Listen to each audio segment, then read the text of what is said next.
കോഴിക്കോട് വീണ്ടും വൻ കവർച്ച. ചേവരമ്പലത്ത് ഡോക്ടറുടെ വീട് കുത്തി തുറന്ന് 45 പവൻ സ്വർണവും പണവും മോഷ്ടിച്ചു.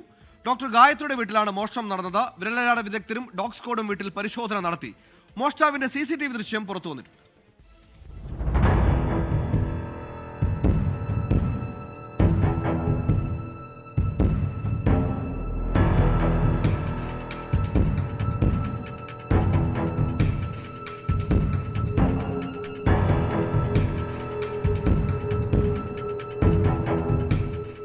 തിരുവനന്തപുരം സ്വദേശിയായ ഡോക്ടർ നാട്ടിൽ പോയ സമയത്താണ് മോഷണം.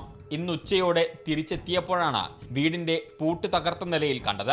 അലമാരയിലും മേശയിലും സൂക്ഷിച്ച 45 പവൻ സ്വർണവും പണവും നഷ്ടപ്പെട്ടു. ഞങ്ങൾ ട്രിവാൻഡ്രത്ത് നിന്ന് ഇന്ന് ഉച്ചയ്ക്ക് 12 മണിക്കാണ് വരുന്നത്. ആ സമയത്താണ് ഇത് പൊട്ടിച്ച് കിടക്കുന്നതായിട്ട് കണ്ടത്. ട്രെയിനിൽ എന്നിട്ട് ഞങ്ങൾ പോലീസിനെ വിളിച്ചു. പോലീസ് ഞങ്ങളും കൂടെ ഒരുമിച്ച് അകത്ത് കയറുന്നപ്പോഴാണ് സ്വർണം മോഷണം പോയത്.